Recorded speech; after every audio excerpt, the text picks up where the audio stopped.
only a remnant is going to make it. Only the remnant. Everybody is not going to make it. Sorry to say. It's impossible.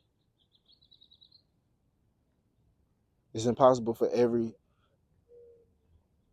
person or every black person, African American, whatever the case, whatever label you want to put on it. It's impossible for every one of them to make it to the quote unquote promised land. And I say the promised land is the mental state, not necessarily a destination or a place. Although I do believe America is the promised land. If there ever was one for our people in the modern times, I believe America is it. But everybody won't make it. Even if you are here, everybody won't make it. And I don't think everybody was meant to make it. Too many of us have a mindset that's not conducive to building. Too many of us would rather sit and argue, playing mental masturbation with one another, versus using that same energy to come together and build. You know, if you want to sit and go back and forth because it's about building, that's cool. I have no issue with that. But if we're sitting back and forth, playing mental gymnastics to see who can win, it's pointless. And one thing I know, that's what a lot of our people like to do, especially intellectuals, like to go back and forth to see who's smartest. And it don't lead to no forward progress. A lot of us are not going to make it because we love entertainment too much. Now, I do know after doing some studies and research and things of that sort, they say a lot of people who have PTSD, traumas, and all those things of that sort look towards or look forwards to entertainment and things of that sort. So I get it. But how much are we going to consume to the point where it's become the detriment of us?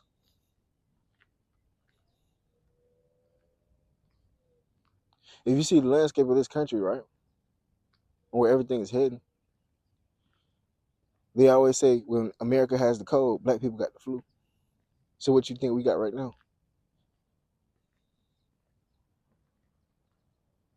And it's sad to say that everybody ain't gonna make it. It's sad to say, but it's the realities that you have to have when you're trying to move forward. And the reason why I say it's the realities that you have to have when you're trying to move forward is because if you think that everybody's going to make it, or you try to ensure that everybody's going to make it, you're going to stay stuck. You're not going to have no forward progress. You're going to try to convince people who don't want to be convinced. You're going to try to prove people right to people who want to ensure that you're wrong. So now you're wasting time on people who don't want to change, who don't want to move. Again, casting your pearls before swine. These are the ones that you're going to have to leave behind. And I always say, it's not no thing of, oh, they're not invited, or you're going to lock the door on people and they can't come in. It's never that. It's what I always say, is that it's always about energy. And when that time comes, some people are not going to be on that energetic level in order to, to flow with what the crew is doing. You're just not going to be on that level. So you're going to weed yourself out. So worrying about, convincing people who don't want to come along, or worrying about ensuring everybody makes it, that shouldn't be an issue. That shouldn't be a problem that we're even thinking about. Because everybody's not going to make it. Don't you even see it with Harriet Tubman? When she even tried to save the slaves, and they was like, what, for what? We chilling. We's are good here. Master feeds us. Master clothes us. And she was like, y'all sick. She even had to put a shotgun up to people's face, for them to come along with her. Now, me, I wouldn't have went that far. I ain't got time for that. If you want to stay, you stay. But it just shows you how, even then, people were so stuck on staying. And now it's even past, people just stuck on staying. It's conscious and unconscious. The conscious is, people Like back in the day in Harry Tubman days where I just said, well, they believe that there's no better life, so they'd rather be comfortable. And then you have some who unconsciously stay because they don't know the effects of the systematically thing or the systematic things that was done to them to make them stay. The systematic things that has been done to them to make them comfortable. So when you're taking all these things into account, you have to understand that sometimes these people just not gonna make it. It's sad to say it's cool. Because if they want to come along, or if they tag along without having that changed mindset and that energy that's gonna match the collective frequency, they're gonna ruin it anyways. One bad apple spoils the bunch.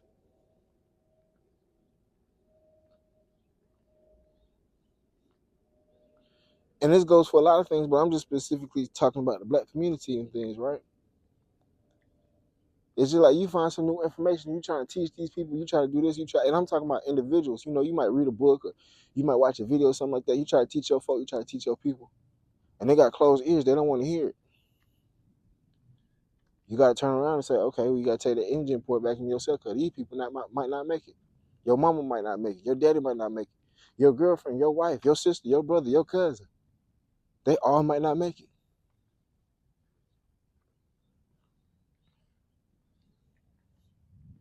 You might be the only one that gonna make it. When I say only 144,000 was chosen, as far as, you know, Bible and Hebrews and all that type, right? It might not necessarily be that small or whatever the case may be, or it might be into relation to how many people was on earth then. But the way I see it is that it's only going to be a fraction. It's only going to be a small percentage of people who's going to make it.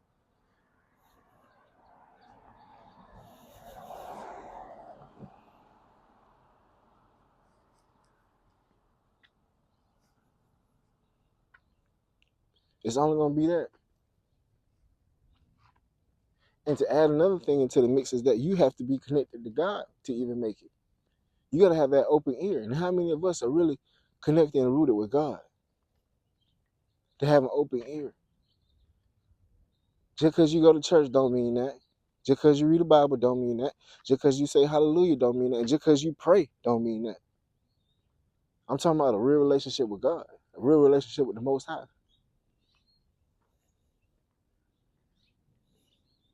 A real relationship with the universe that's going to tell you when to move, when to stay, when to do this, when to do that.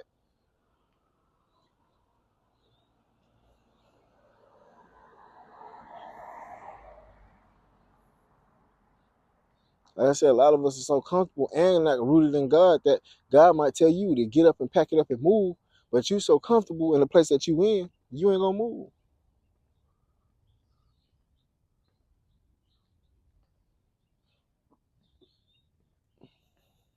A lot of us are too rooted in materialism to hide the wounds and hide not feeling good enough in order to do something proper. To be truth be told, that's why we like the Gucci and the Louis and all this to an over excessive amount. Keyword, like I said, over excessive. There's nothing wrong with liking nice things. There's nothing wrong with that. I love beautiful craftsmanship. I love things that stand the test of time. You know, so I love beautiful automobiles or expensive automobiles. I love all that type of shit, right? But not to an over excessive amount to where it covers up something inside, covers up wounds.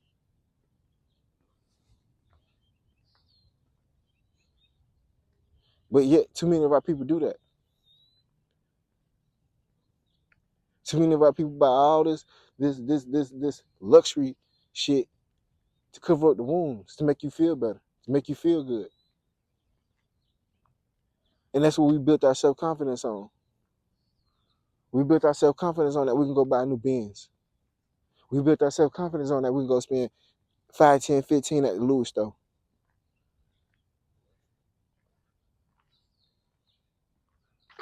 Yet if God called you tomorrow, God called some of these people tomorrow and said, hey, drop all that, sell all that, do this, do that. And I got something bigger for you. We couldn't do it because then we'll lose who we are. We'll lose our self-confidence. We'll lose our, we'll lose all that because that's what we rooted ourselves in.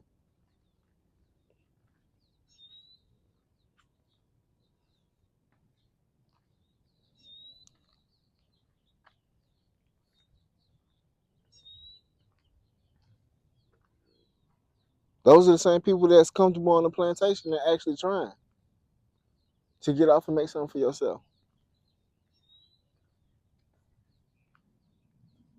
Because now you're going to have to look a struggle.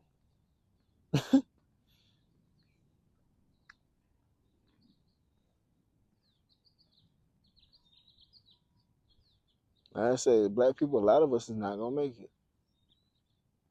A lot of us just aren't. And at a certain point, I used to be upset about that, but now I'm at peace with it. Because it's too hard to convince everybody. It's too hard to get everybody on the same page and all this and all that. It's too hard. Sometimes you just got to take that little remnant and know that you backed by God, which is going to magnify everything, and you start the journey.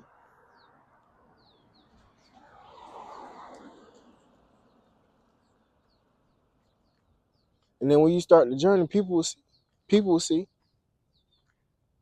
And if they're an energetic match, or they change the energy to come along with the movement, then they do. And if they don't, they don't.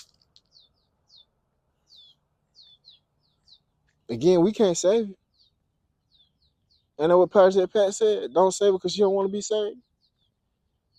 Well, we're going to take it from her to the whole community. Don't save the community if they don't want to be saved. I think that was a downfall from a lot of people. Malcolm X and Martin Luther King and this person and that person, they tried to save the whole collective. I wouldn't have did that. Well, maybe hindsight, now I can say that I wouldn't. But maybe back then they would have thought. But hell no, I feel like there's way too much time wasted and all that energy wasted trying to save the whole collective. Especially on top of that, if they're not ready. Imagine you trying to save all the black people or speak up for all the black people and this and this and this, and yet behind your back, they're still doing rambunctious shit that just goes against what you just said.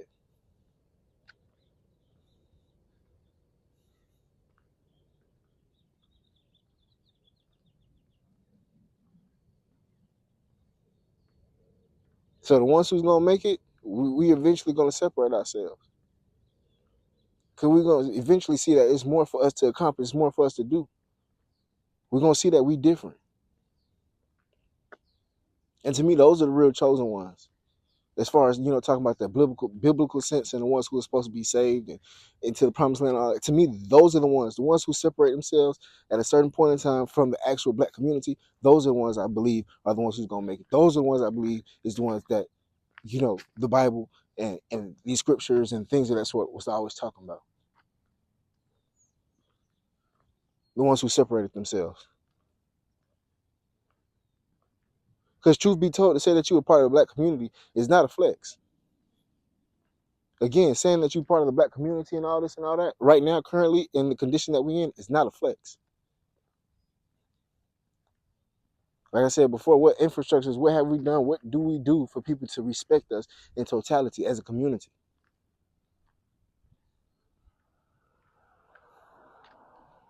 And I have to say that's outside of the realm of sports and entertainment.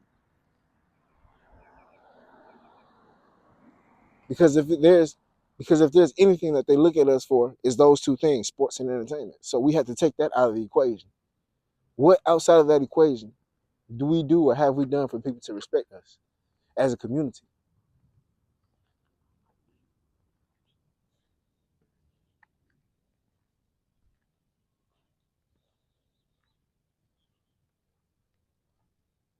So that's why I said it's not a flex to say we're part of the black community. It's not a flex. That's why people say they have black fatigue. The second definition of black fatigue, or they're tired of black people. Because we keep saying black community this, black community that, and we keep getting trampled over and people doing us wrong and all this, and we complain about everything, right? Yet we don't take the time to put the infrastructure together to control our narrative.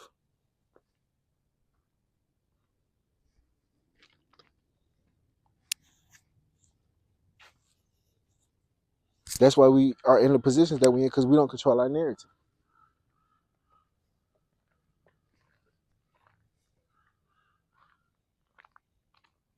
That's why it's important for us to separate ourselves, do the homework that we need to do,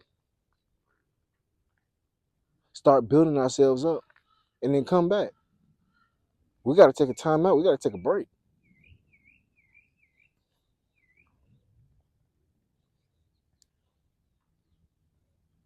We gotta stop worrying about what people doing. We even gotta stop worrying about the injustice that's happening to us, because truth be told, the reason why injustice keep happening to quote unquote the black community, or the reason why people don't look at us as the black community and all that, is because we known for complaining.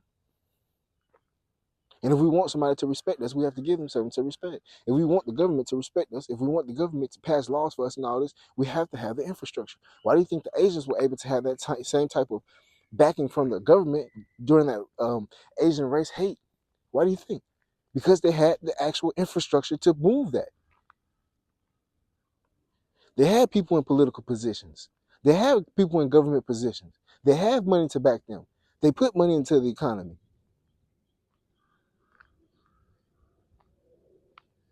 It wasn't just no accident because they love Asians so much. No. And it wasn't done to slight black folk. No. It's because they have the actual infrastructure in the community to pull that off.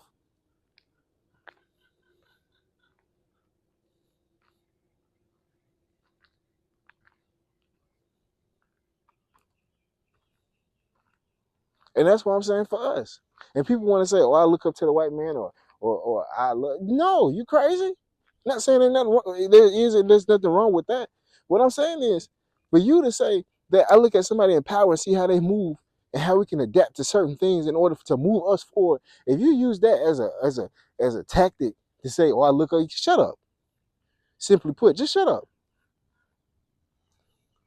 Because this conversation and the things that we do and the things that we're trying to do is way above your pay grade.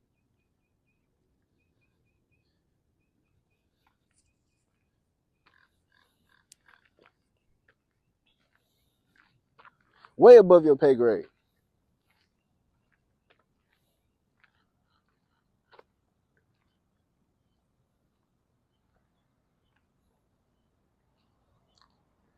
That's why I say only a remnant is going to make it. Because we refuse to bring our whole mind. We refuse to listen to anybody that challenges our way of thinking. Because we're so comfortable in our way of thinking. Yet, is the way that people think conducive to a better future? Or is the way that you think just good enough to keep you safe where you at now?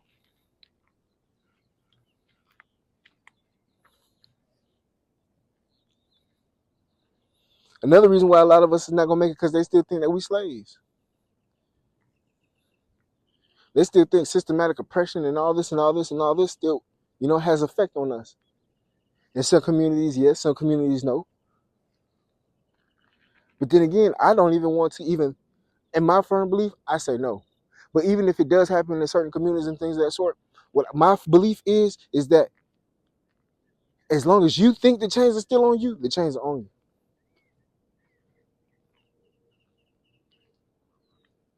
The chains can physically still be on you, but as long as you think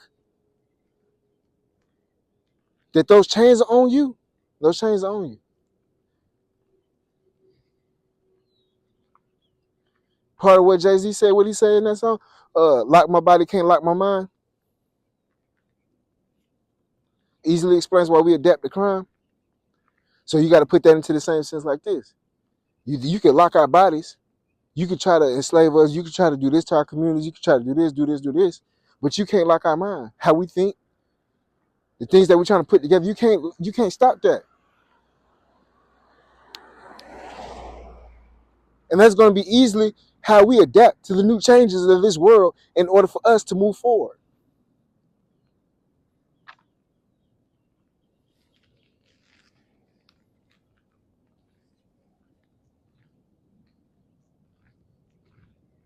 But as long as black folk think, oh, they still doing this, they still doing that, they still doing this, they still doing that, guess what? It's still going to happen.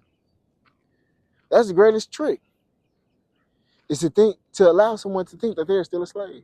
It's just like in the circus, when they had a baby elephant, and it's tied to the post with the rope is tied on the elephant's neck, and it's tied to a post. When the baby elephant is little, the baby elephant knows physically that it cannot move that off that post. That post that's staking the ground is stronger than that baby elephant. Baby elephant knows that. But when the baby elephant grows up, his mind don't change. He don't understand that he's a 4-ton animal where this little stake in the ground is nothing. But he's been so mentally conditioned to believe what he's been believing his whole life that he don't even attempt to rip that little stake up out the ground and keep it pushing. And that's where we are as a community. We don't understand where we at right now. We like the 4-ton elephant. And we keep giving strength to the other powers. Oh, it's them, and it's them, it's them, it's them. Instead of taking our power back. And even if it is something systematic, let's approach that when we get there. But we keep saying it's systematic, it's systematic, it's systematic. They keep oppressing us, they keep saying that, and we ain't even took a step forward. To even gauge what you have to do when you get there.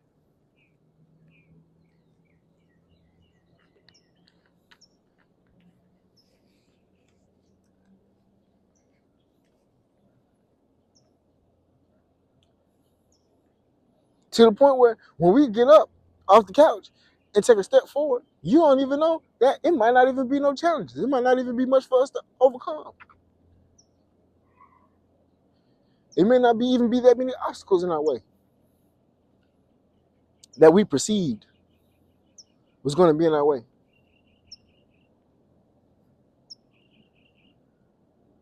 The same challenges that you thought was going to be there was already put there for you not to take action. Point blank, period. It was systematically done. If I could systematically make your mind think that you couldn't accomplish or you couldn't achieve what you wanted to achieve and that you were going to be stuck, I already won. I don't even have to put that infrastructure in place to hold you back. Yet, this is why I say a lot of us will not make it because we have that same mindset, that same frame of thinking, and you want to think outside the box. The moment a black person says, or the moment anybody says, hey, you know, we could do this, we could move like this, they say, oh, we can't, we enslaved. Well, we can't, we ain't got this. Well, we can't, we ain't got that. Them the ones that ain't gonna make it.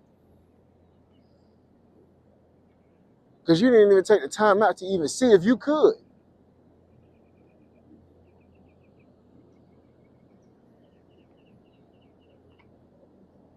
And like I said, at a certain point, it is what it is. If folk don't want to make it, cool. It is what it is. We ain't gonna sit here and beg and plead and try to convince. That'll only slow down the boat. And if you're not even mentally ready to take on this mission when we get to the promised land, then what will even bring you along for?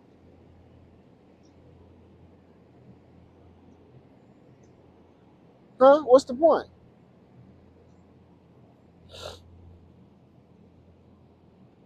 For you to be extra weight, extra baggage? Nah, we straight. We done had that long enough.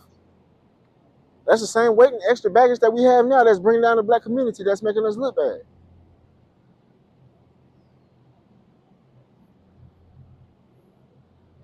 And I'm not saying all this in order for us to come together, for us to talk down on other people, other groups, and think that we did this and that. No, we just want our place in the world as well.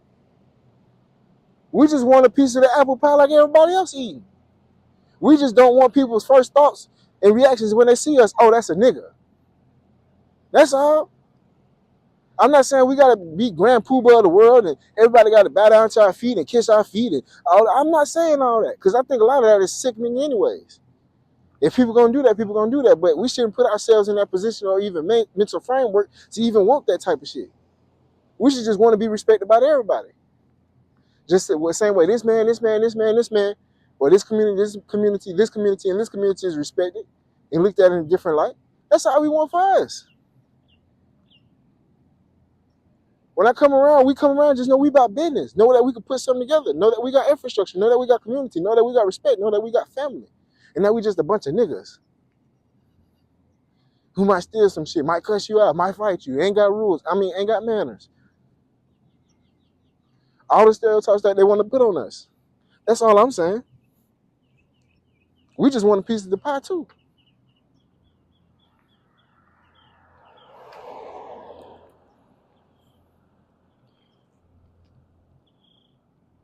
Because at the end of the day, we all children of the world.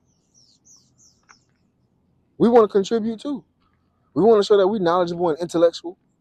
We can have decent conversations. That's all. Because when you start to run for that power and control and all this, that's when greed comes in. That's when it's going to be the downfall. So that's why I just said we want the basic things that everybody else got. The same respect that everybody else get, we want that same respect. When people see us, they're like, oh, them some builders. And any extra that they add on top, they add it on top. Cool. That's all I'm asking.